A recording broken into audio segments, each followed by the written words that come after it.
está, Recording in Ahí Progress. vamos. Bueno, vamos a empezar a... Esperen un segundito. Yo había intentado hacer un PowerPoint, pero digo, me voy a complicar mucho con el PowerPoint. Algo hice, pero en todo caso, si no, eh, si la seguimos, lo vemos o lo puro un poco más. Eh, Pulsiones y destino de la pulsión es un trabajo de 1915 y está dentro de lo que se consideran los trabajos sobre metapsicología. Estos trabajos eh, son en realidad 5 textos y fueron publicados entre 1915 y 1917. James Strachey, que es el que introduce, dice que en realidad, digamos, fueron escritos en pocos meses, pero tardó en publicarlos. Pero en realidad eran 2 escritos y en forma complementaria con su obra sobre la interpretación de los sueños, contribuiría a conformar un cuerpo teórico para el psicoanálisis. Al parecer, Freud desistió de publicar los 7 escritos que faltan, pero los conceptos teóricos están incluidos en otras publicaciones.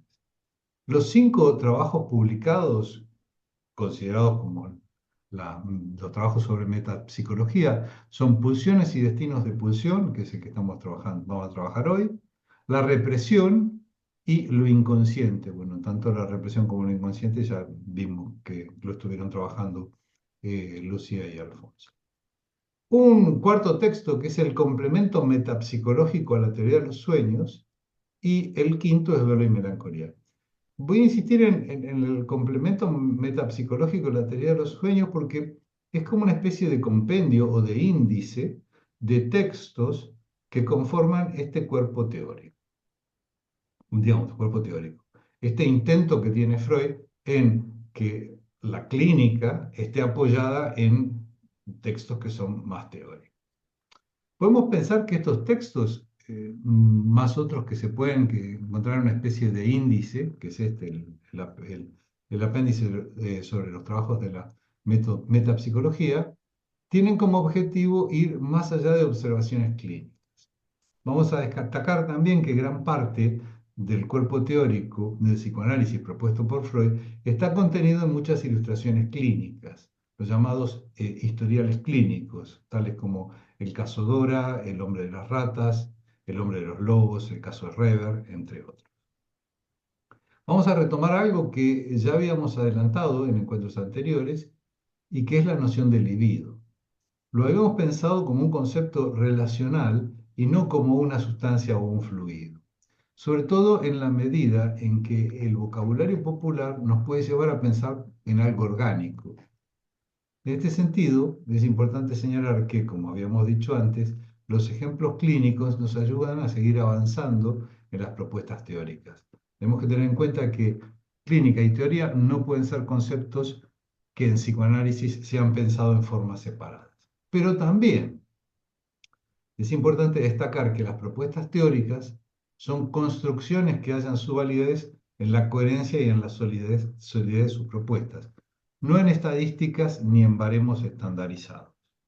Entonces, habíamos dicho que la libido es una forma de pensar la energía psíquica de las pulsiones sexuales.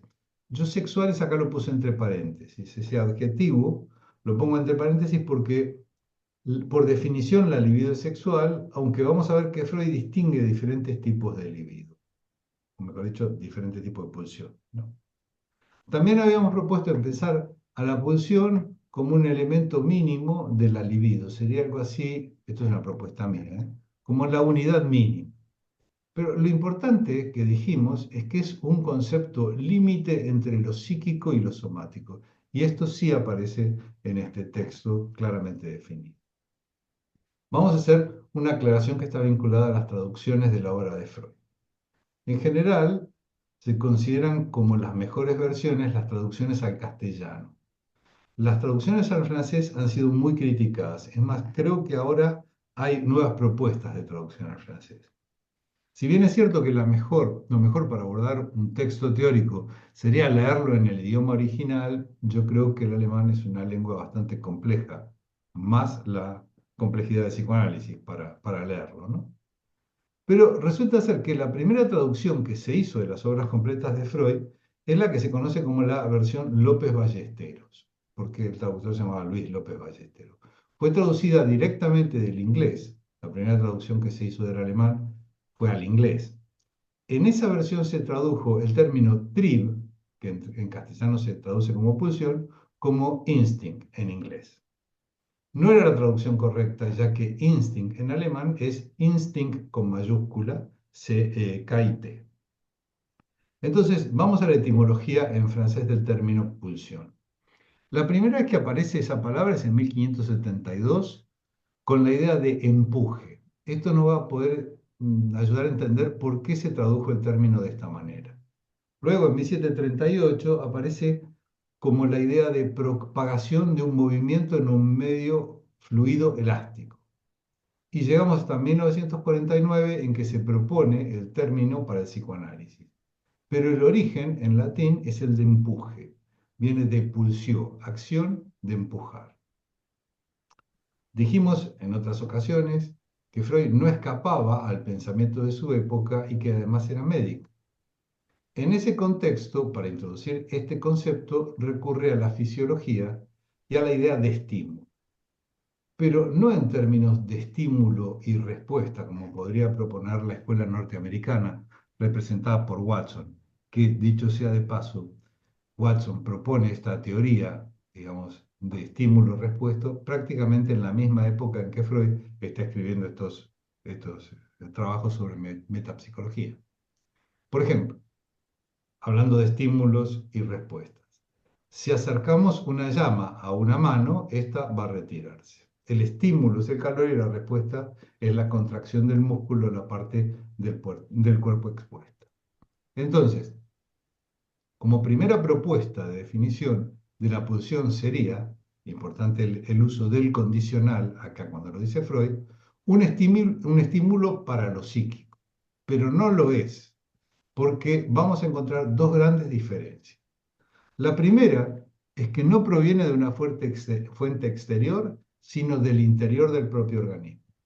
Y la segunda es que no es momentánea, sino que es constante.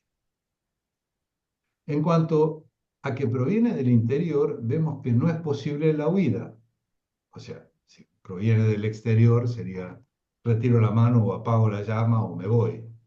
En este caso no me puedo escapar.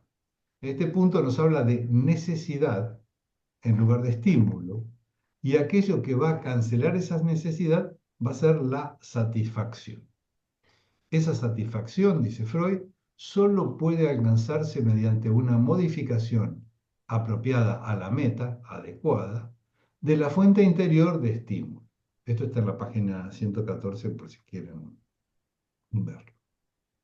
Volviendo entonces a principios relacionados con la termodinámica, habíamos hablado en algún momento de este principio de homeostasis, es decir, la tendencia que tiene un organismo a mantener equilibrado su estado. Freud va a relacionar este concepto con el principio de constancia, es decir, la tendencia a mantener un nivel de tensión psíquica lo más bajo posible para evitar un displacer. Vamos introduciendo entonces términos como satisfacción, placer, displacer, que luego van a aparecer también en este texto. También hay una frase interesante, ya que vemos que Freud, una vez más, el carácter científico aparece en estas informaciones, en estas afirmaciones, al proponer que hay un proceso evolutivo en cuanto a las pulsiones, cuando afirma que las pulsiones son genuinos motores de los progresos que han llevado al sistema nervioso a su actual nivel de desarrollo. Con respecto al principio de placer-displacer, vemos que un incremento del estímulo produce displacer y una disminución produce placer. Aquí Freud nos va a hablar entonces de lo que podríamos llamar las características o propiedades de la pulsión. A saber, esfuerzo, en alemán es Drang, meta, en alemán es Ziel, objeto, en alemán es Objekt y fuego. Perdón, Ale. Sí, Esta parte, ¿la puedes decir un poco más lenta? Lo de sí, los elementos. sí. No, pero igual voy a explicar cada uno. No, miro para el otro lado porque la pantalla de usted la tengo en el otro lado, así puedo leer. Entonces, esfuerzo o drang, meta o Ziel, objeto, object y fuente, Quelle. El esfuerzo o drang, en alemán, es la fuerza, es el motor. Y nos dice Freud que ese carácter esforzante, entre paréntesis yo pongo constante, es la propiedad universal de las pulsiones y aún su esencia misma. Es decir, si hablamos de pulsión, hablamos necesariamente de fuerza, de algo que es constante y que tiene fuerza. Aclara incluso que no hay pulsiones pasivas, sino pulsiones cuya meta es pasiva. Es decir, esa pasividad también implicará un esfuerzo. Vamos ahora a la meta, o Ziel en alemán. Es el fin que quiere alcanzar la pulsión, es decir, la satisfacción. Y esa satisfacción solo puede ser alcanzada cancelando el estado de estimulación de la fuente de la pulsión. Volvemos. La meta es la satisfacción. Y la satisfacción solo puede ser alcanzado cancelando el estado de estimulación, es decir, bajando ese nivel de estímulo de la fuente de la pulsión. Aquí es importante señalar la referencia a las pulsiones de meta inhibida, porque él hace un comentario. Las pulsiones de meta inhibida son aquellas en las cuales se ha producido una inhibición o una desviación, que podría ser, por ejemplo, el caso de la sublimación. Las pulsiones de meta inhibida permiten que se desarrolle, por ejemplo, la corriente tierna. Es decir, en este caso, lo sexual no estaría en juego al haber una inhibición en la meta. Luego tenemos el objeto, u object en alemán, que es justamente aquello por medio de lo cual se puede alcanzar la meta. Aquí Freud nos dice que es lo más variable de la pulsión y no está enlazado originariamente con ella, sino que se le coordina solo a consecuencia de su aptitud para posibilitar la satisfacción. Ese objeto no necesariamente es un objeto externo, puede ser un objeto propio del propio cuerpo. Y luego tenemos la fuente, o Quelle en alemán, que es el proceso somático, interior a un órgano o a una parte del cuerpo, cuyo estímulo es representado en la vida anímica por la pulsión. En Pulsiones y destinos de pulsión, Freud nos propone dos grandes grupos de pulsiones, las pulsiones yoicas y las de autoconservación, pulsiones yoicas o de autoconservación, y las pulsiones sexuales. Entonces, volviendo al comienzo, cuando propuse poner entre paréntesis el adjetivo sexuales, es justamente por este motivo, porque la libido, en realidad, es un concepto relacional vinculado a la energía psíquica. Es una forma que propone el psicoanálisis para poder pensar la energía psíquica. En cuanto a la etimología de libido, no es un término que haya inventado Freud, proviene del latín y significa deseo, ansia o pasión. Es interesante porque ya podríamos empezar a vincular esta noción con algo que vamos a ver en Lacan, que es el deseo. Pero lo importante no es que sea un invento freudiano, que no lo es, sino la conceptualización que hizo Freud de este término, transformándola en un eje central en la teoría psicoanalítica. Entonces, tenemos que para las pulsiones sexuales son numerosas, brotan de múltiples fuentes orgánicas.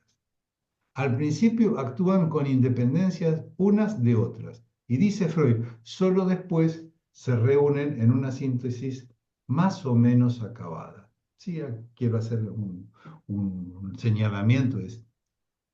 Freud cuando propone, cuando escribe estos textos, siempre vemos que no lo da, digamos, como algo categórico y cerrado. Siempre a veces habla, digamos, en la mayoría de los casos, más o menos, siempre relativiza y siempre abre la posibilidad de que sigamos pensando e investigando esto. Y esto, que estamos hablando de estas pulsiones sexuales que al principio actúan con independencia unas de otras, lo vamos a ver cuando veamos los tres ensayos. ahí vamos a ver que las pulsiones al principio son independientes unas de las otras y después se van a unificar. Entonces, vamos a destacar que la meta a que aspira cada una de las funciones, de las pulsiones, es el logro del placer de orden. Solo tras haber alcanzado una síntesis cumplida, entran al servicio de la función de reproducción, en cuyo carácter se las conoce comúnmente como pulsiones sexuales.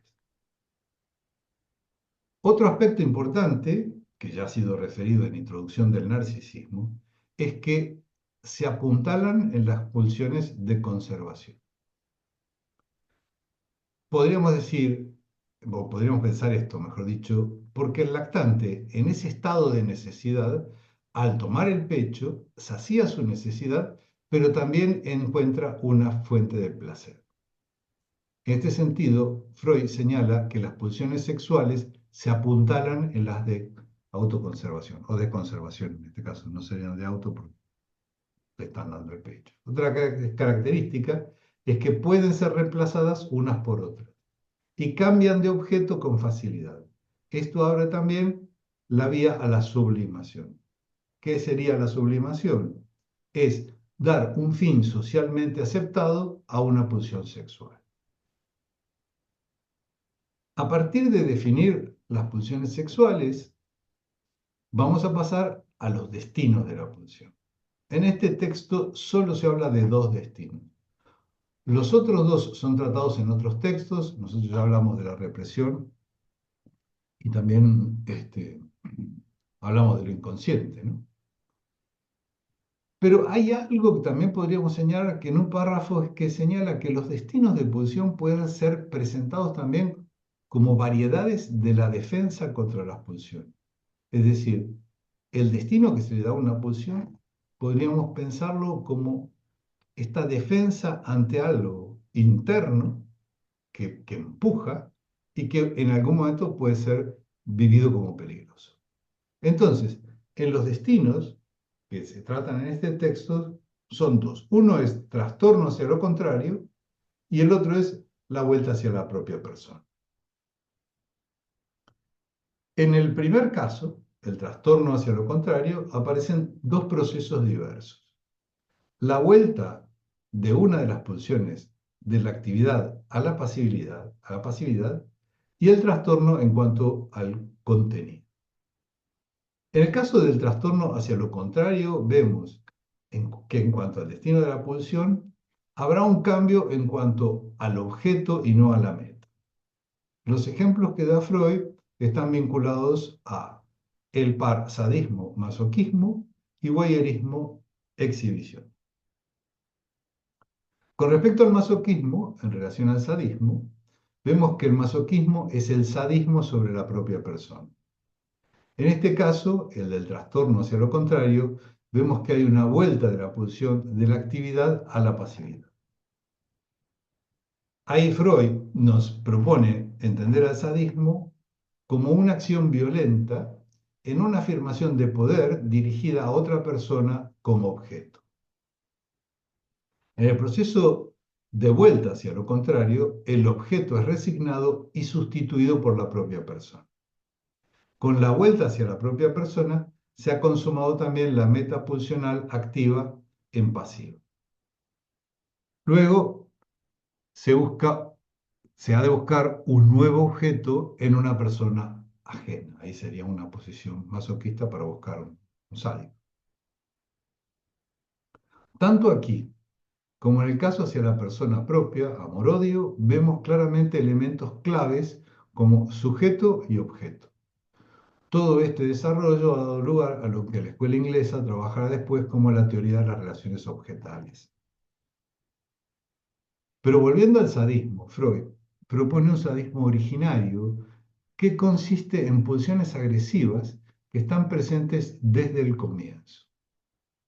Están vinculadas con relación al mundo exterior, es decir, a los estímulos que provienen del mundo exterior.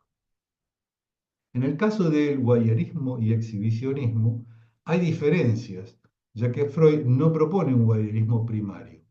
pero sí podríamos encontrar un paralelo en la medida en que el exhibicionista mira cómo lo miran. Es decir, al igual que con el par sadismo, masoquismo, el mecanismo es similar. Pero aquí hay una diferencia. El primer mirar, por llamarlo de alguna manera, está vinculado al propio cuerpo. En este punto, Freud propone tres elementos. Uno sería con respecto al voyerismo. El primer punto sería mirar el miembro sexual, que sería el equivalente como ser mirado por la propia persona. El segundo sería uno mismo mirar el objeto ajeno, placer de ver activo. Y la tercera, el objeto propio de ser mirado por otra persona. Hay algo interesante acá para destacar, aunque pueda resultar difícil de entender, ya que muchas veces intentamos encontrar una lógica organizada. Nosotros tratamos siempre de que todo cuadre desde una lógica que siga determinados pasos.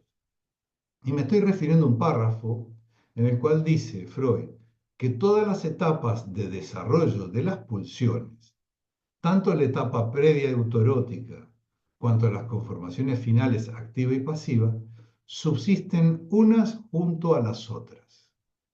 Y esta aseveración se hace evidente si en lugar de acciones pulsionales se toma como base del juicio el mecanismo de la satisfacción. Es decir, esto como podríamos entenderlo.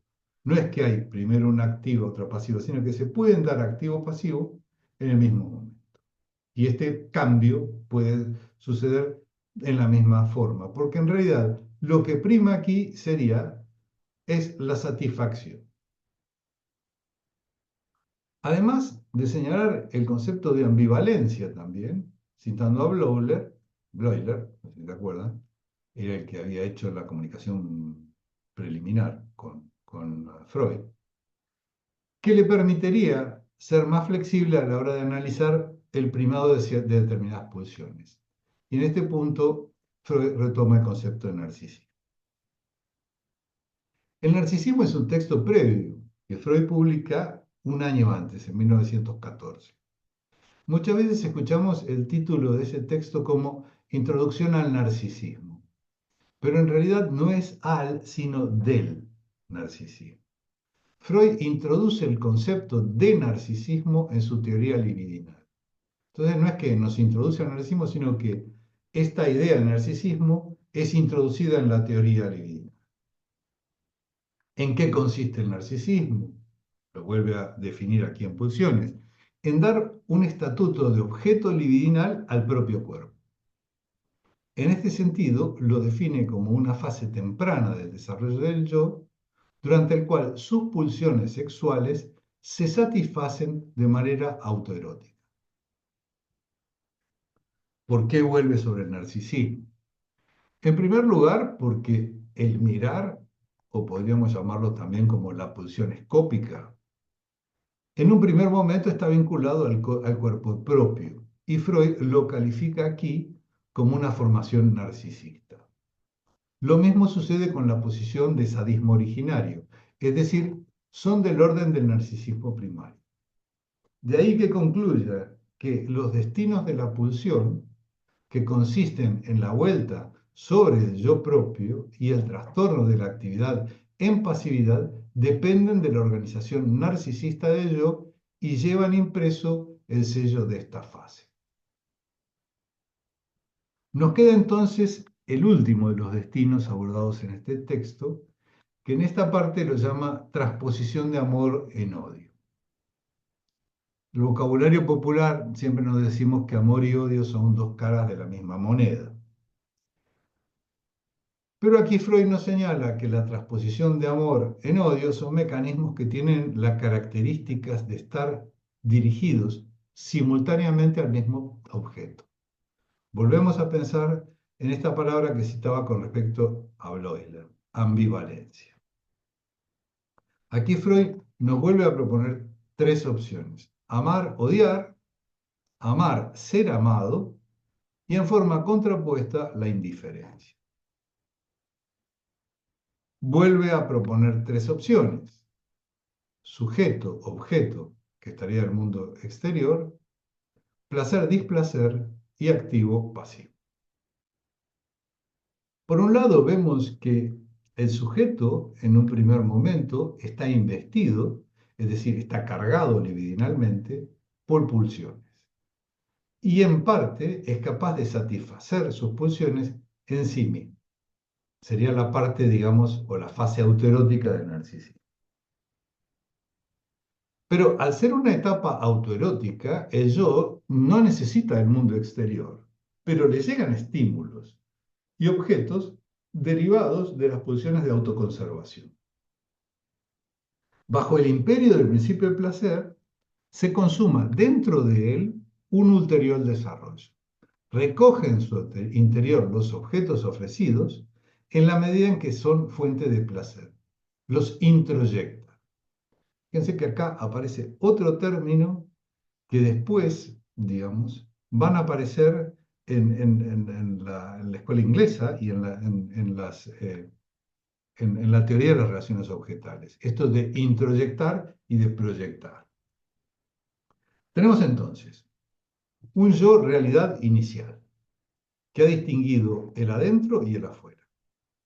Pero ese yo realidad se va a mudar en yo placer purificado. ¿Por qué podríamos entender por qué le pone purificado? Porque en la medida en que, digamos, rechaza esos objetos que le son displacenteros, purifica el placer, se dedica al placer.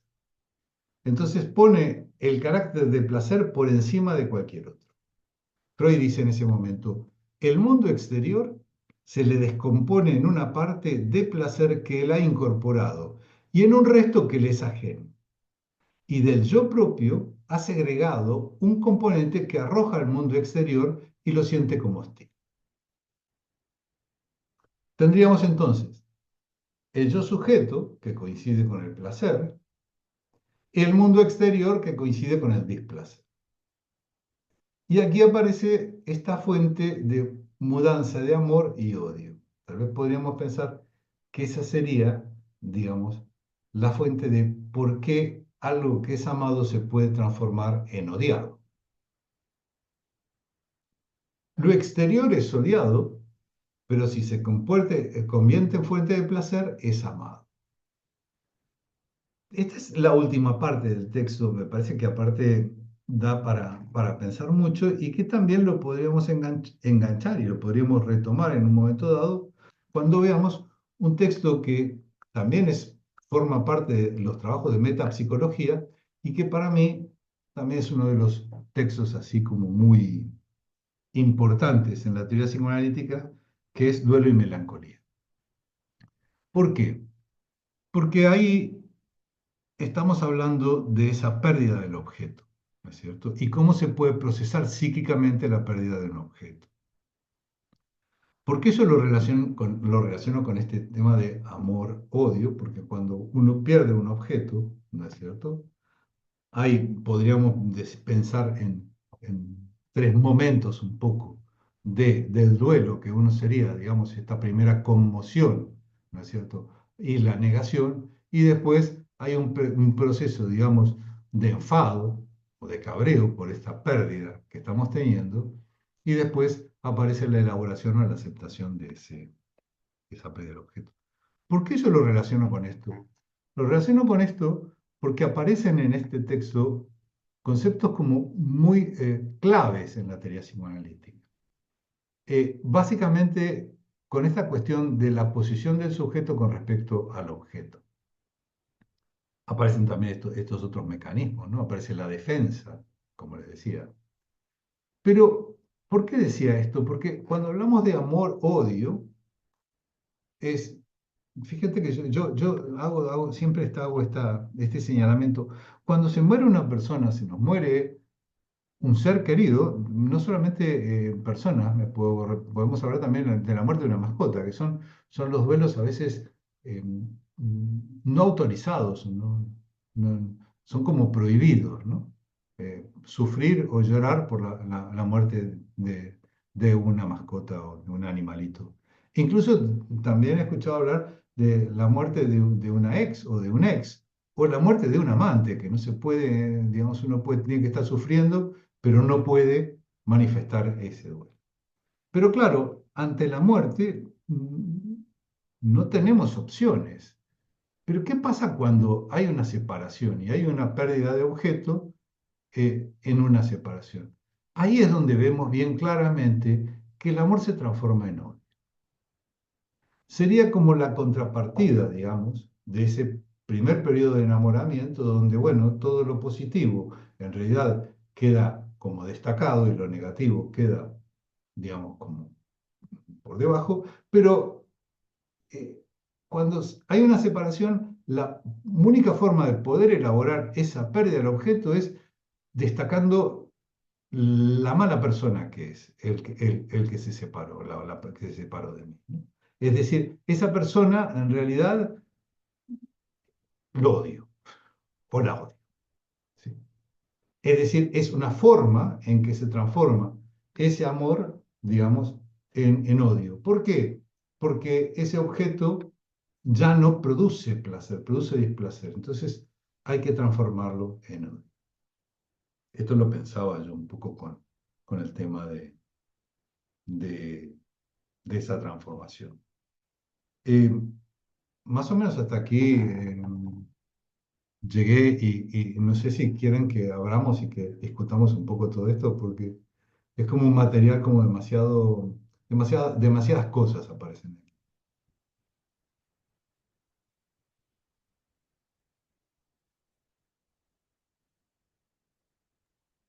¿Te quedó todo claro? Es muy compleja la teoría de las pulsiones. Sí. La verdad que es Complicado, muy... Alejandro. Buenas noches. Hola, Alfonso. Pero muy bien, muy interesante, muy complejo, complejo. Me ha gustado esto último que has dicho, Alejandro, con la separación en relación a los duelos, efectivamente, claro, pero me preguntaba, ya que habías mencionado el narcisismo, cuando hay ese odio que suele ser frecuente, ¿no? en las separaciones, ¿no? Que decía, ¿no? ¿Verdad? Me venía lo de Lacan, el odio está antes, el odio amoramiento, está antes el odio que el amor, o sea, es una vuelta y como una relación narcisista de objeto también ahí, porque hay algo de lo narcisista puesto también en ese punto en la separación, donde gana la partida el odio al amor al producirse la separación. Y entonces el duelo a veces se congela, ¿no? Porque queda ahí como alguien embroncado, ¿no? ¿Verdad? En la clínica lo vemos, esas separaciones terribles, con juicios, con embroncamiento ahí permanente que parece que no termina nunca de procesarse el duelo. Bueno, todos estos juicios para mí son como recursos a lo simbólico, ¿no? Para Lo que interceda simbólico, lo simbólico ahí. totalmente. Yo sí iría un poco por el tema de duelo y melancolía, ¿no? Donde hay una frase que es famosa de Freud que es la sombra del objeto recae sobre el sujeto, ¿no? Es decir, cuando desaparece ese objeto, digamos, donde yo estoy cediendo parte de mi libido a ese objeto, cuando desaparece ese objeto, toda ese libido vuelve a yo.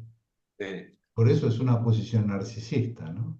Entonces, toda sí. esa libido vuelve a yo y hay que procesarla. Entonces, el tema de acelerar duelos, por más que uno quiera buscar formas, mm, no va por buen camino. Es decir, lo que pasa es que no hay un manual para que nos diga cuándo se termina un duelo, ¿no es Ujú. cierto? No existe un manual de cómo elaborar el duelo. Puede ser que igual alguna posición así novedosa nos proponga esto, ¿no? Eh, pero sí, evidentemente eh, está vinculado con cómo puedo procesar esa falta o esa pérdida de ese objeto. Yo creo que todas las pérdidas los humanos las llevamos bastante mal y todas nos van remitiendo a periodos anteriores, ¿no es cierto? Y en algún momento dado, tal vez la primera pérdida está vinculado con incluso, no tanto con el nacimiento, sino, te diría, con la pérdida de la placenta, ¿no? Que después cuando lleguemos a la cama vamos a ver que la placenta funciona como un órgano ambosector, ¿no es cierto? Que se alimenta de adentro y alimenta de afuera, ¿no? Se pierda eso y entonces, bueno, se me termina, digamos, esto y tengo que vivir. Es decir, la única, digamos, opción que le queda al organismo es eh, vivir. Primero sobrevivir y aprender a vivir, ¿no? Y yo creo que la pulsión de vida aparece ya en el primer momento, si no el bebé no respiraría. Es cierto que, bueno, que al bebé se lo estimula para que respire, ¿no? No es que respira solo, ¿no? Incluso, Justamente me parece. sí, sí, decime. No, no, que estás hablando de esto, justamente me parece que una de las cosas a veces más difícil de entender de la teoría de las pulsiones es esto del concepto límite entre lo psíquico y lo somático, ¿no? Mm. Cómo, cómo a partir, lo explicaba también Lucía en la clase que la escuché en estos días, tu clase, Lu, y que también lo mencionabas, me parece que ahí es lo más complejo porque nos metemos en un ámbito de movimiento, de empuje, ¿no? Todo esto que vos venías diciendo con el tema de las pulsiones, que, que incluso es hasta más difícil de captar que lo que vemos cuando estudiamos lo inconsciente, por ejemplo. La teoría de las pulsiones es muy complejo, hasta el punto de uno puede llegar a decir, bueno, todas las pulsiones en algún punto son sexuales, pero siempre se ha mantenido una dualidad. Ha sido, ¿no? De autoconservación sexuales, pulsiones de vida, pulsión de muerte, que bueno, que eso ya lo veremos más adelante, pero eso es un concepto complejo, no es, por eso Ale planteaba decir, no sé si el tema lo podemos abordar en un solo encuentro, seguramente va a quedar dando vueltas y lo retomaremos cuando veamos tres ensayos también, pero no es un concepto fácil, no os desesperéis, hay que tener paciencia. A mí sí, sí me gustaría señalar que como para ir preparándonos un poco para lo que viene, ¿no? Y lo que vendrá, que en algún punto, digamos, nosotros salteamos y nos fuimos a los trabajos de metapsicología para poder abordar otros textos con un poco más de soltura, digamos. No quiere decir que no volvamos a estos conceptos, ¿no? Pero sí es importante, digamos, este texto de la introducción del narcisismo, que nosotros no lo hemos visto, pero que en algún momento lo vamos a ver seguramente. ¿Por qué? Porque esa introducción del narcisismo, en alguna medida, Freud no lo está, lo está anticipando, pero en alguna medida viene a trastocar un poco estas esta dualidad que siempre él sostuvo. Porque la teoría psicoanalítica, al menos como la plantea Freud, siempre fue dual, siempre hubo dos términos, ¿no es cierto? Entonces, claro, cuando el yo se le libidiniza, cuando introduce el narcisismo y se libidiniza el yo, bueno, acá se empiezan a complicar las cosas, ¿no? Porque resulta ser que el yo también es objeto de erotización y libidinal, ¿no? Y por el propio yo, no es solo por un otro que lo libidiniza. Y esto después va más adelante a este cambio de posiciones importante que aparece en el 20 con la propuesta de pulsión de vida, pulsión de muerte.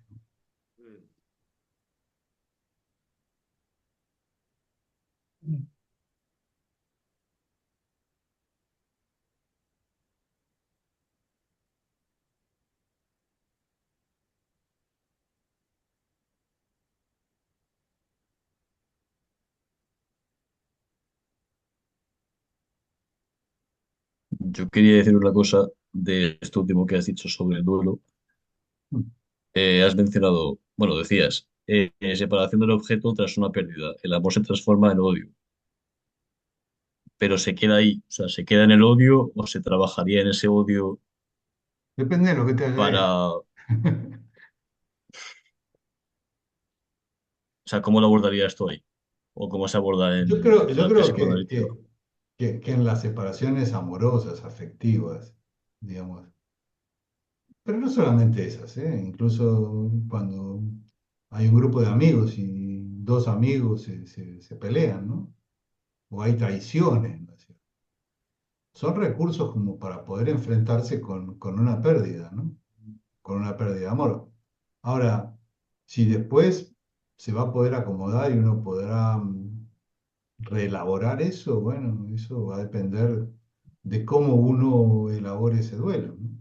Y qué ganas Ujú. tenga de establecer un vínculo. No sé, estoy pensando tal vez en las relaciones amorosas es un poco más complicada, tal vez en relaciones de amistad, ¿no?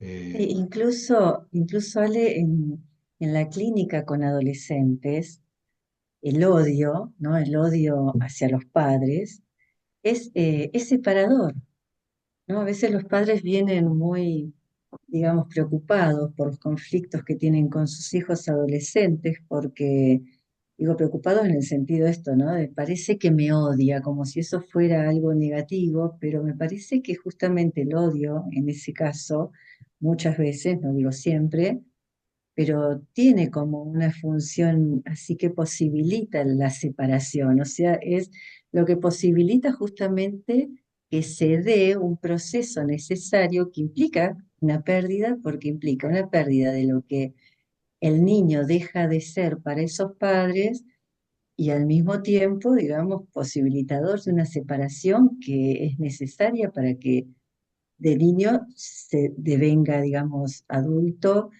en ese proceso tan complejo que es la adolescencia, ¿no? O sea que cuando estamos hablando también esto, ¿no? De cómo se juega en el amor-odio, toda la cuestión libidinal, decía, son dos caras de la misma moneda, y me parece que en algún punto es así.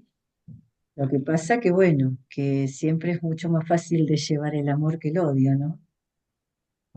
Yo me estaba acordando de un bolero que dice, ódiame por favor, porque es preferible el odio que la indiferencia. No sé, no me acuerdo la letra exactamente, Claro. pero dice algo así, ¿no? Le pide Mm, que por favor lo odie o la odie, porque es preferible el odio que la indiferencia. Porque la indiferencia sería, gente, fíjense, yo lo pensaría desde Lacan como la muerte del significante, ¿no?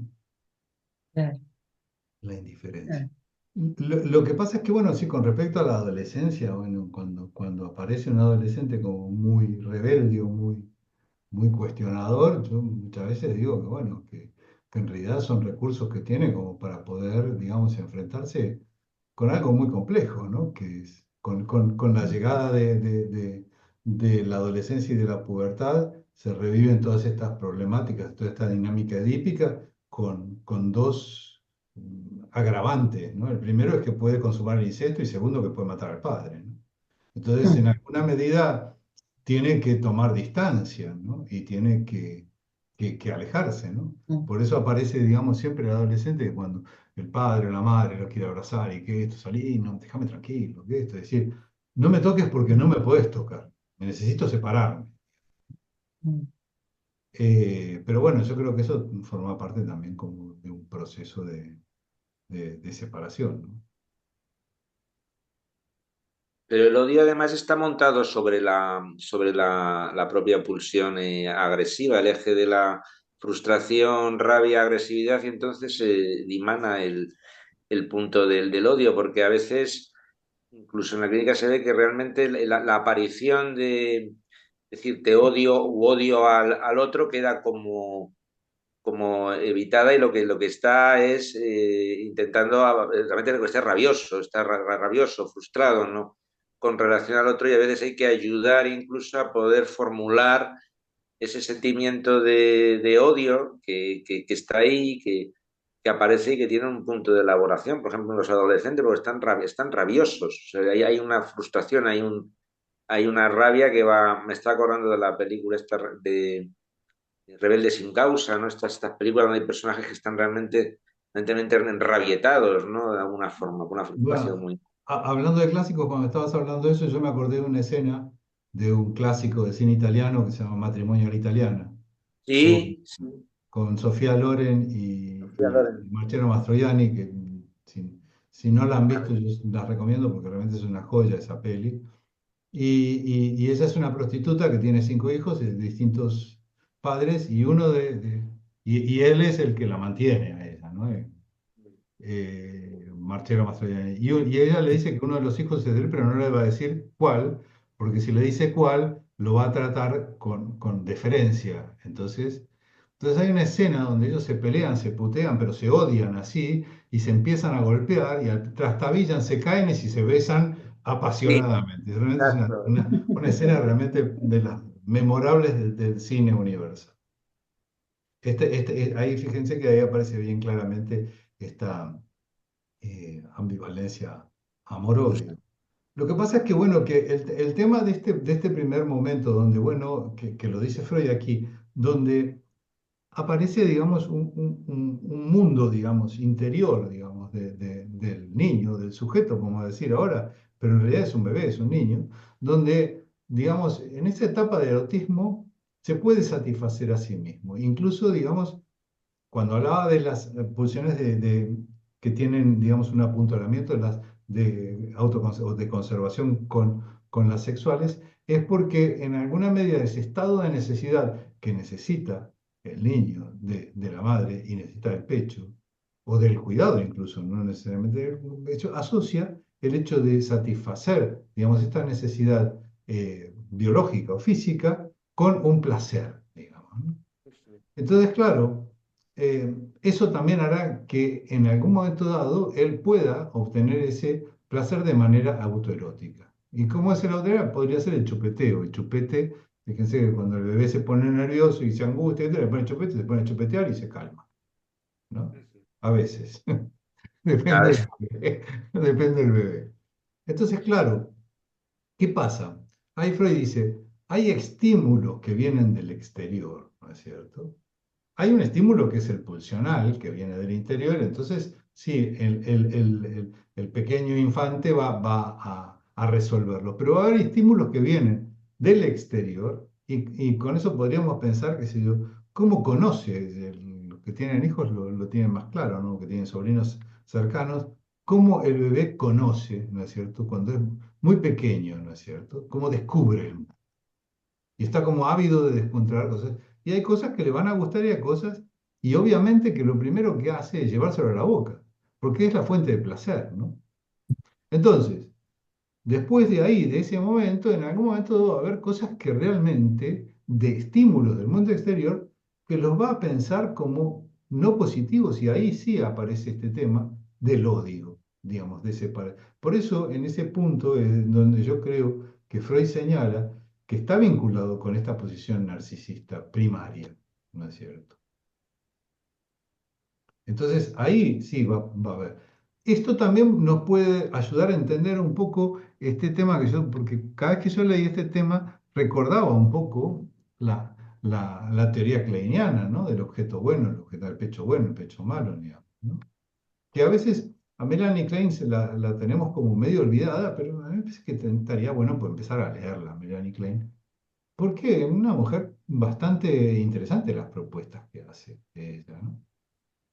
Entonces, bueno, que no, y es más, otra de las cosas que también quiero insistir, Lacan la cita mucho a Melanie Klein, ¿no? No es que la descalifica, descalifica a Piaget, por ejemplo, pero a Klein le tiene todo el respeto, ¿no? Así que bueno, que sí que creo que el tema, digamos, el tema de amor-odio, y aparte otro tema, ¿no? También una de las cosas también que los que tienen más de un hijo lo deben saber, Lucía, es el odio nuevo, ¿no? Cuando aparece uno más, el miedo a perder el amor de la madre hace bueno, es más, yo me acuerdo que una amiga, la hija, le dijo a los 2 meses, 3 meses, bueno, ya está, bueno, como devuélvanla. Una- Devuélvanlo, devuélvanlo. ¿No está en garantía todavía? y es más, yo digo que los celos, por ejemplo, fíjense que Freud en algún momento dice que los celos son proyecciones homosexuales, ¿sí? ¿No? Porque en realidad, digamos, cuando un hombre está celoso porque otro hombre le habla a su mujer, en realidad es una proyección porque le gustaría que le hable a él. Es una lectura. Yo creo básicamente que los celos, para mí, son de los primeros sentimientos que tiene el sujeto y que están vinculados con el miedo a la pérdida. Para mí, el miedo a la pérdida del amor, a que mamá lo quiera más que a él, a mí, que lo quiera más a él que a mí, Y el pequeño, porque eso también puede decir, bueno, el mayor es el rey, ¿no? Hasta que llegó el otro, era todo mío, ¿no? Pero el pequeño también, porque el pequeño tiene un problema. Yo soy pequeño, claro. El pequeño tiene un problema, que cuando yo llegué a este mundo, esto ya estaba. Los cabrones me sacaron 2 años de mi vida, ¿entiendes? Es decir, este, Se nota que es el ¿eh? pequeño. Se nota que sos el pequeño. Sí. Entonces, claro, entonces, este tema del miedo a la pérdida o a la pérdida de algo, ¿no? Porque fíjense que el pequeño ha perdido parte de esa historia. Hubo una parte donde él no estaba. El Mm. grande, el mayor, perdió el lugar del cetro. Hay una parte que Freud dice His Majesty the Baby. No sé si se acuerdan, no me acuerdo en Sí, qué. sí, sí. ¿No? Mm. Eh, por lo cual, la teoría de las relaciones objetales también habría que revisitarla y pensarla. ¿No? Interesante del tema de las pulsiones es que atraviesa toda la obra de Freud y la va reformulando. Todo el tiempo está como lo vemos en Introducción al Narcisismo, en la correspondencia, no sé si, no fue una, sí, fue una correspondencia de Por qué a la guerra que tiene con Einstein, que ahí habla sobre la agresividad. Y bueno, y después en los años 20 cuando trabaja en Más allá del principio del placer, que es donde, digamos, ya plantea, que eso ya lo vamos a ver llegado el momento, digamos, otra nueva reformulación de su teoría de las pulsiones, que es cuando introduce la pulsión de muerte, y, y nos vamos encontrando con este concepto. Y lo importante es que en cada momento de la obra uno tiene que estar pensando, bueno, ¿hasta dónde llegó con la teorización en este tiempo de su teoría de las pulsiones, ¿no? ¿En qué momento está? No es lo mismo antes de los 20 que después de los 20. Y siempre tiene esa complejidad que uno tiene que estar como incluso en la clínica, ¿no? En la clínica, decir, bueno, ¿qué pasa con las pulsiones? A veces es mucho más fácil ubicar qué pasa con las formaciones del inconsciente, como hemos venido hablando, que qué pasa con lo pulsional, cómo se juega lo pulsional en el relato de un paciente, ¿no? Le decíamos, bueno, con los duelos, con el enamoramiento, con las relaciones amorosas, con los conflictos adolescentes, pero en cada caso poder ubicar ahí qué está ocurriendo con este, digamos, montaje pulsional ahí, cómo se está jugando en la singularidad de cada caso, tiene una complejidad que Sí, bueno, que A, a lo que decías también le agregaría también con las posiciones, digamos, sádico-masoquistas también. claro, también, también, sí, sí. Y teniendo en cuenta, ¿no? que Freud formula esto que decía, soy de un masoquismo primario, ¿no? Que hay algo estructural en eso. Bueno, está Este, vinculado un poco digamos, tratar de eliminar esta cuestión también que está vinculada con lo instintivo. Y fíjense que esta es una gran diferencia, ¿no? Ese instinto, digamos, de agresividad que hay en los organismos vivos que puede funcionar como un mecanismo de defensa, ¿no?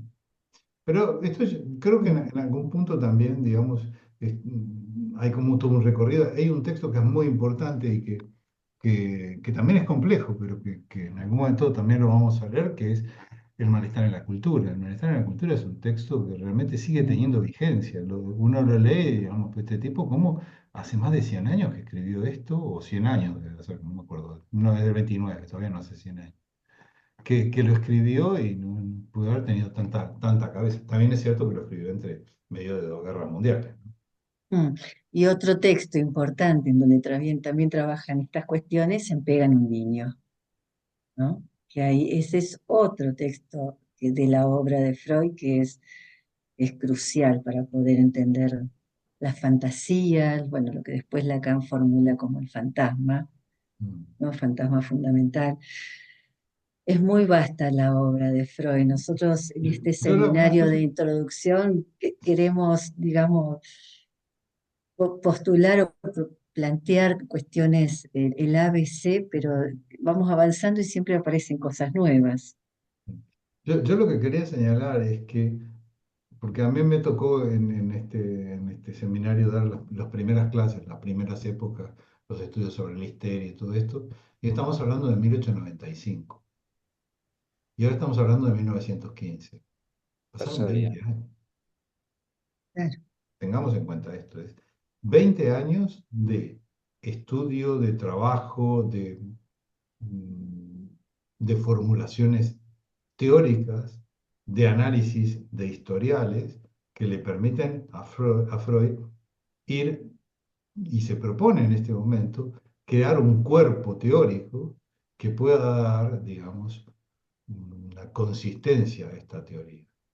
Después, digamos, después de estos textos, fíjense que es interesante porque entre 1915 y 1917 aparecen las conferencias de introducción al psicoanálisis, donde él sale a decir, miren señores, esto es el psicoanálisis, y empieza a dirigirse a los médicos para poder, digamos, proponer estas teorías. A Que mí por me cierto, ayudó, perdona, sí. bueno, perdona, Alejandro, estás hablando, no sé si te he No, no, interrumpido. no, no, no, no, yo decía que también que son una fuente bastante interesante para abordar determinados temas, porque ahí él adopta una posición mucho más didáctica, digamos, de poder seducir a un auditorio para que compren su teoría, en alguna forma de decirlo. Sí, Alfonso, dime.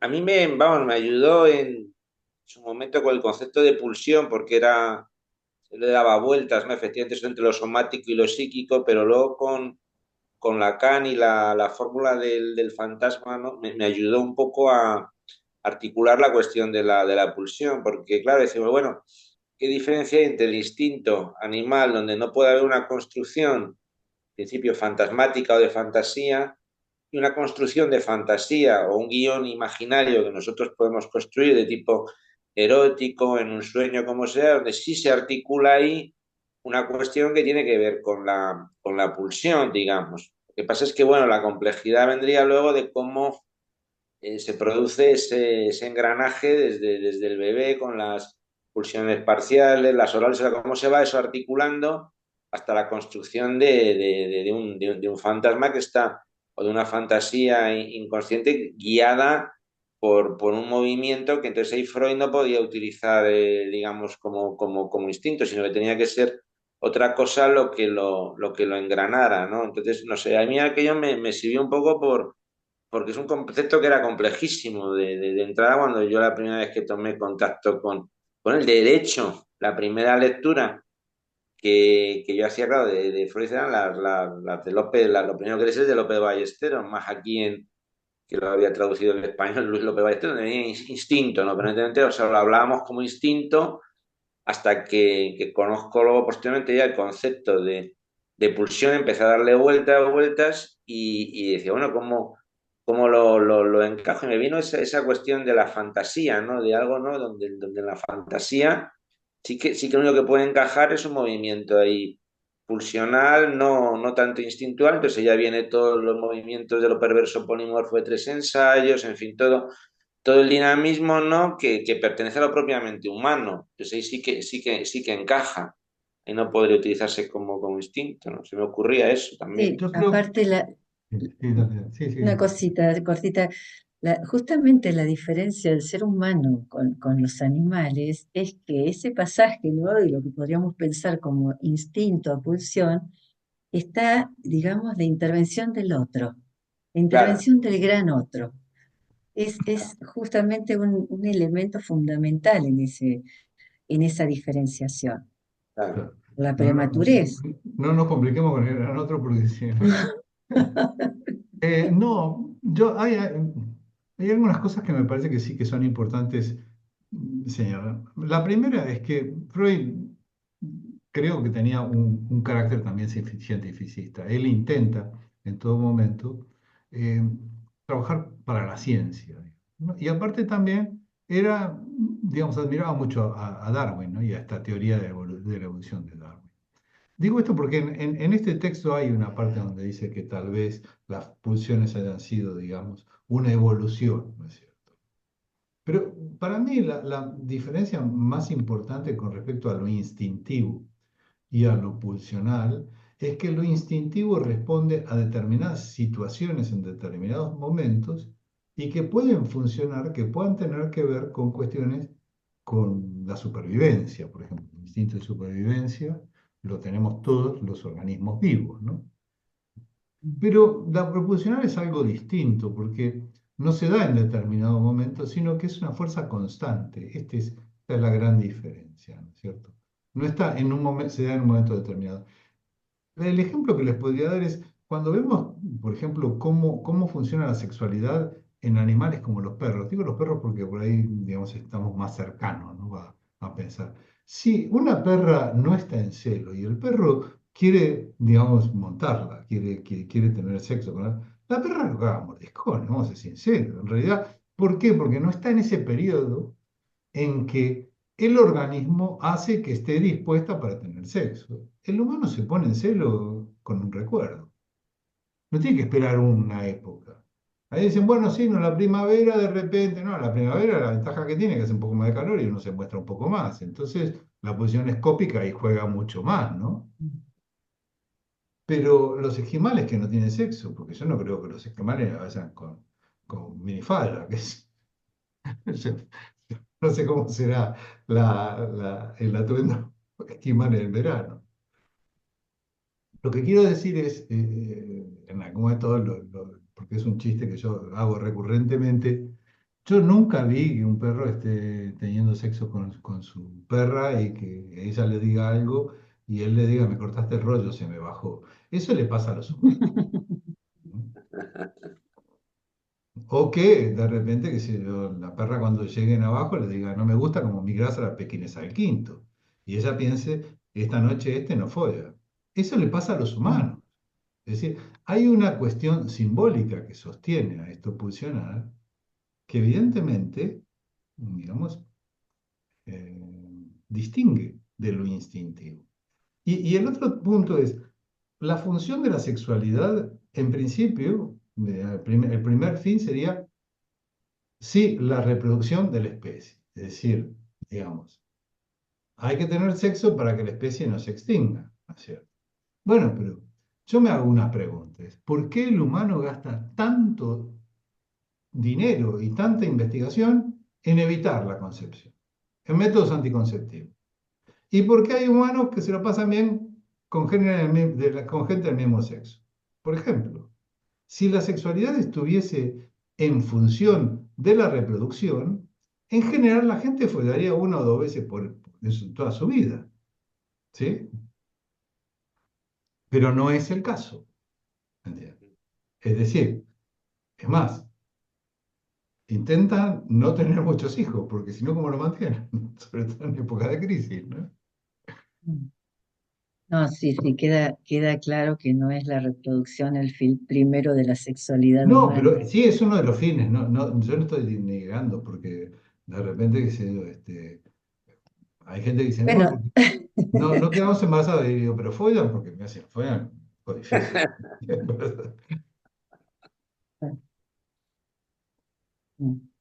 Sí, yo incluso quería mencionar justamente, ¿no? Hablando de sexualidad o sexuación, ¿no? El papel que ha tomado en los últimos años, pues lo que es el género, ¿no? La transexualidad también, ¿no? Es como, es verdad que se ha mostrado como un componente muy central de lo que somos y especialmente pues en las generaciones actuales, ¿no? Entonces sí que me acordé porque hice justamente mi TFG sobre, pues, bueno, sobre transexualidad y psicoanálisis, ¿no? Y sí que había pues siempre las críticas más mainstream de Freud, ¿no? Sobre la sexualidad, ¿no? O sobre como si pues sexualizara todo, ¿no? De cierta forma. Y pues justo pues en este TFG vi como pues quizá no estaba tan equivocado, ¿no? En este sentido, porque sí que el sexo o la sexualidad pues sí que tiene como un eje central o forma un eje central para nosotros, ¿no?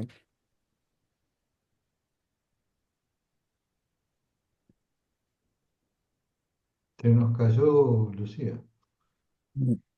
Y avisó que se tenía que retirar. Ah, vale, vale, vale. Ujú. Ah, sí, aquí ahora lo veo. Sí, sí. ¿Quieren agregar algo más? Bueno, yo quizá me alejo un poco, ¿no? Pero bueno, es más bien una pregunta, o sea, este narcisismo pues más arcaico, primordial, es en la psicosis que pues suele haber como un retorno o una vuelta hacia pues este narcisismo o no sé Bueno, a cómo ver, se suele ver. es Mm. como muy amplia. La pregunta es un poco difícil de contestar, pero sí podríamos decir que sí que hay, podríamos decir casi de casos de psicosis narcisistas, ¿no? Que podría ser una melancolía, por ejemplo, ¿no? Pero yo no sé yo soy más porque justamente en el coloquio que estuvimos, un par de ponencias que a mí me parecieron muy interesantes, sobre todo de Jean-Jacques Tisler, que Jean-Jacques Tisler es psicoanalista y es psiquiatra y trabajó y planteó determinadas cuestiones que están vinculadas con la melancolía o la, sí, la melancolía maníaco-depresiva, que hoy por hoy se lo llama como eh, trastorno bipolar, ¿no es cierto? Y entonces, bueno, habló, digamos, de estas posiciones narcisistas. Pero yo no sé si necesariamente está vinculado con el narcisismo. Sí, habló justamente, y habló también, creo que Sibony, de, de no ubicar como eje central, digamos, de las psicosis la forclusión del nombre del padre. Y que son campos como para seguir pensándolo, ¿no? Más allá de que, bueno, que es interesante poder pensar el caso por caso. No podríamos hacer una generalización, ¿no? No sé qué piensan Claudia y Alfonso. Bueno, se decía a veces clásicamente que efectivamente, que cuando realmente había un proceso de tipo, lo que tú dices, ¿no, Alejandro? Psicosis maníaco-depresiva, a veces algunos autores hablaban de una vuelta, una regresión hacia un narcisismo primario en el sentido de que el psicótico es como, de alguna manera, se mete dentro de sí, entonces hay como un retorno de la libido hacia el propio yo y, por ejemplo, en lo que decían, estoy de acuerdo contigo, incluso me acuerdo el trabajo de Rosa también, que habló de lo bipolar también, que estuvimos ahí dudando ahí sobre la psicosis maníaco-depresiva, la forclusión o no del nombre del padre, entendiendo el narcisismo primario realmente como un punto de regresión, digamos, un punto de regresión muy fuerte que a lo mejor, bueno, pues no sé, en un proceso de residual de tipo a lo mejor esquizofrénico, ¿no? Realmente hay o en esas melancolías gravísimas que, bueno, se veían en el hospital, el individuo metido totalmente dentro de sí, ¿no? En un mundo ahí que no puedes conectar con él, hubiera algo de lo que estaban comentando de ese narcisismo, a lo mejor una regresión, un narcisismo primario podría ser entendido así, ¿no? Por algunos autores sí que lo toman, ¿no? Ese punto, ¿no? Pues es que nosotros más lo vemos en el punto de Cañón por la forclusión del nombre del padre, o sea, lo entendemos más de otra manera, yo creo, que la psicosis, vamos, de alguna forma. Sí, bueno, también podríamos pensarlo con el concepto de fijación, ¿no? La fijación en Como un fijación estado también, o sea, una regresión y fijación. pero bueno, desde el lacanismo, el concepto de fijación, no sé No, si- no anda por ahí, yo creo que no. no. ¿Alguien quiere comentar algo más?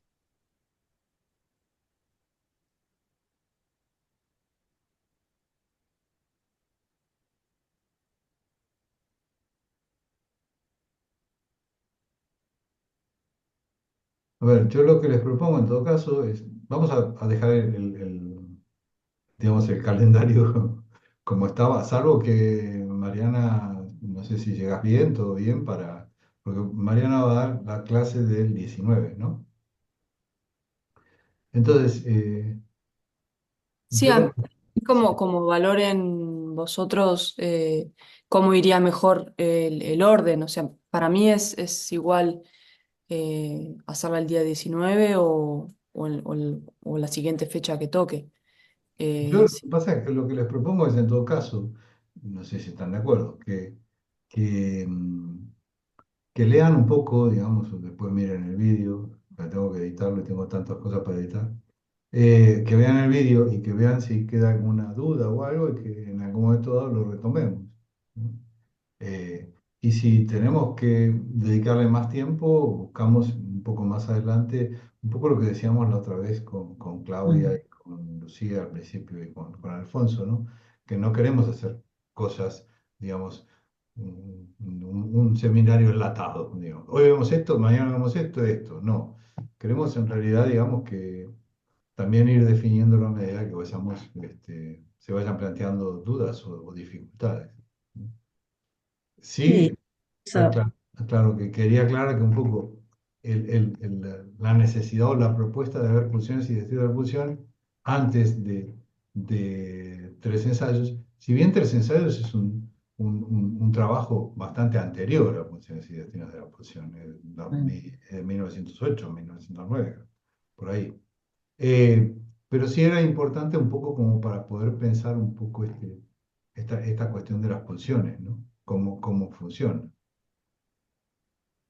sí, sí, incluso ustedes si piensan que hay algún tema sobre el que es necesario volver, es flexible. La organización del seminario es flexible y vamos nosotros determinando el recorrido en función también de lo que va ocurriendo en cada encuentro. Así que está abierto para eso, tenemos el chat para que con toda confianza puedan decir sobre esto es necesario volver, ¿no se entendió? O tema en general, ¿no? Porque a veces uno no puede ir muy fino en las preguntas, pues dice, bueno, no sé si es exactamente esto, pero puede decir, bueno, eh, este tema no quedó demasiado claro o es necesario volver.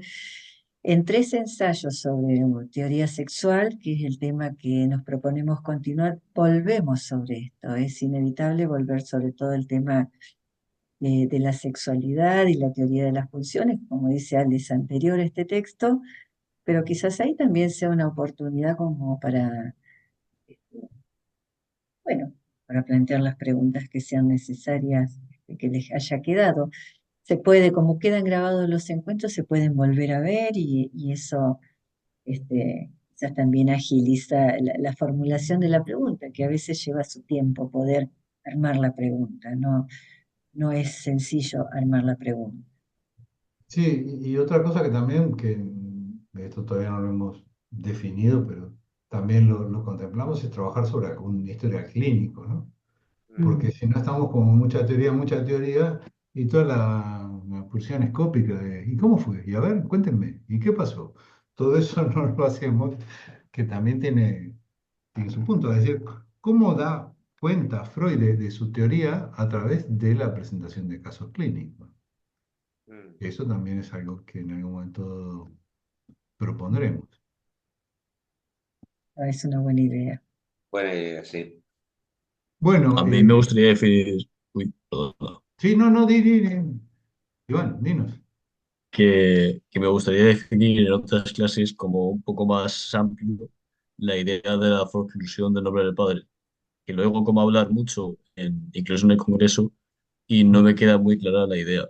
Y bueno, lo que explicaba Alfonso, ¿no? De esta relación de la forclusión del nombre del padre con el trastorno bipolar y demás, y me cuesta entender, entonces, si se puede abordar en otra clase. A ver, lo vamos a abordar, pero yo te doy un poco una idea un poco vasta que yo tengo, digamos, ¿no? Esta idea del nombre del padre es una de las formas o es la forma que tiene Lacan de hablar de esta problemática edípica, ¿no es cierto? Donde el padre aparece como el lugar de la ley, de la autoridad. Entonces, en la neurosis, el padre opera como justamente, digamos, el lugar de la ley, por decirlo. Esto vendría a ser lo edípico y en Lacan sería, digamos, el nombre del padre. En la psicosis, Lacan propone que en la constitución del sujeto hay algo que quedó por afuera y que está vinculado con el nombre del padre. Pero Lacan insiste que no es, digamos, el padre, es un concepto teórico, porque el padre no necesariamente está, ¿cierto? Es decir, hay algo que quedó por afuera. Forcluido o forclusión en francés viene del vocabulario jurídico y que es cuando se arma un expediente jurídico, se cose todo el expediente, ¿no es cierto? Y si hay alguna pieza del expediente que no se incluyó, quedó forcluida. Por eso si Mm, lo buscas en en el diccionario o en el chat GPT traduces, te lo puede traducir como exclusión en vez de como forclusión. ¿Sí?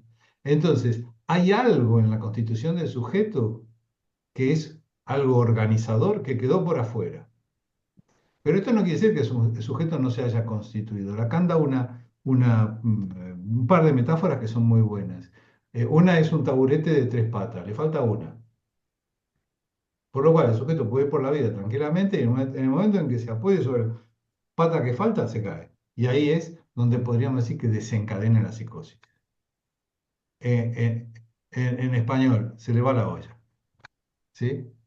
Y el otro ejemplo que da también es un jersey que fue tejido, pero hay un punto que no fue incluido en el tejido, que es el nombre del padre. Entonces, el jersey aparentemente parece un jersey, pero en algún momento se engancha en algo y ese algo no lo podemos predecir. Es decir, cualquier episodio de un sujeto puede hacer que desencadene la psicosis. O sea, podríamos decir que la psicosis está, digamos, está compensada o es una prepsicosis y hay un episodio en algún momento dado que hace que se deshaga el jersey. Si se engancha en ese significante que le falta, que ordena, se deshace. Y ahí es, esto te lo explico, después lo voy a borrar, ¿eh? Porque lo expliqué en criollo, no sé si se entendió. no, pero es una buena explicación, Sí, es sí, una más o buena menos. explicación. Sí, Sí. sí, Eso es al menos como yo lo entiendo, ¿no? sí, sí. Muy bien para entender además la psicosis no desencadenada o prepsicosis, claro, porque muchas veces dice, bueno, se diagnostica psicosis, claro, cuando ya viene con la olla perdida y diciendo que es Napoleón, ya eso, pero lo difícil es esa parte que tú estás, cuando el taburete se está manteniendo, cuando va por la vida y va... Pero incluso creo que, digamos, a los analistas creo que tenemos dos grandes temores. Uno es que un paciente desencadene en análisis, desencadena. porque el análisis puede producir un desencadenamiento, y el otro que se suicida. Son los dos grandes temores que tiene todo analista. Sin duda. Pero creo que hay que O sea, trabajar con eso. esta forclusión es la que marca un poco el punto de inflexión en el trastorno bipolar entre la manía hipomanía y la fase depresiva. O sea, como un poco ese... El trastorno bipolar, que es como lo llaman, porque en realidad el trastorno bipolar, hay muchas, digamos, clasificaciones que han sido, y investigaciones que han sido apoyadas, y esto lo ha dicho uno de los redactores del DSM-5, que han sido financiadas por laboratorios para poder meter un fármaco en el mercado. Los laboratorios sí hacen medicaciones que curan, pero también son empresas que generan mucho dinero, ¿no? Si no, preguntarle todo el dinero que han hecho con las vacunas de COVID. Y encima, seguro que le van a pagar porque los gobiernos pagaron. Eso no son este, individuos sujetos personales. Entonces, claro, las clasificaciones propuestas por la psiquiatría muchas veces responde a tratamientos farmacológicos. Entonces, claro, decir que una persona tiene trastorno bipolar, bueno, ¿qué se le da al trastorno bipolar? Litio, que es una medicación farmacológica. Mm. Entonces está medicado. También es cierto que la medicación a veces puede estabilizar a una persona. Es algo muy complejo, ¿eh? Digamos, no es que los psicoanalistas estamos en contra de la medicación. Estamos en contra de la medicación innecesaria. A veces, digamos, una persona necesita un antipsicótico para poder vivir, porque si no, no puede vivir, ¿no? Pero Mm. no basta con eso. Ahora, Claro, porque no todas las depresiones son psicosis. ¿no? Por eso nos manejamos más con diagnósticos estructurales y esta cuestión de la Vale, forclusión del nombre del padre es claro. un elemento estructural en el sentido de que, como decía Ale, hay una legalidad ordenadora de la estructura que no opera, no está operando. Entonces, esa estructura es endeble. Algún acontecimiento puntual de la vida produce un desencadenamiento con todo lo que eso implica, las alucinaciones, los fenómenos elementales, la despersonalización, que en el mejor de los casos se puede más o menos estabilizar en un delirio, pero digamos que ese desencadenamiento no es lo mismo que la eclosión de una neurosis con un síntoma. El neurótico no revienta, ¿no? Digamos, tiene algún recurso estructural como para no reventar, pero un desencadenamiento psicótico es una cosa grave, seria. Claramente. Sí. Bueno, igual ya Bueno, tenemos tiempo. sí, Seguiremos Sí, vamos sí, a pero vamos, seguir, que vamos a A seguir. mí lo único que sí que en algún momento dado, igual el año que viene y todo esto, le podemos cambiar el título y dejar de llamar Introducción al Psicoanálisis, ¿no? Sacar la Sí, introducción. en algún momento Porque quizás claro, porque estamos terminemos avanzando, o sea que sí, ya hay, sí. hay movimiento aquí, ¿no? Bueno, pero Es eso habla del entusiasmo con este espacio, que por ahí es cierto que va a ser introducción al psicoanálisis por un tiempo y quizás después pase a ser otro seminario en donde podamos ir por cuestiones un poco más, digamos, de lo simple a lo complejo, ¿no? Sí, otra cosa, Iván, a tus amigas que vinieron al coloquio, que están invitadas aquí, ¿eh? yo se lo digo si se apuntan. Sí, Invitadas están. bueno. Bueno, siendo las 21 horas, doy por concluida mi clase. Bueno, muchas Bueno, gracias, Ale, muy gracias exhaustivo. Alejandro. Bueno, si hay dudas Completada y clase. si quieren que volvamos, volvemos, ¿eh? No hay problema. Y nos vemos el 19. ¿Mm? Vale. Bien, Buena bueno, quincena. Ok. Hasta luego. adiós. Buenas Bien. noches. Chao. Hasta luego. Gracias.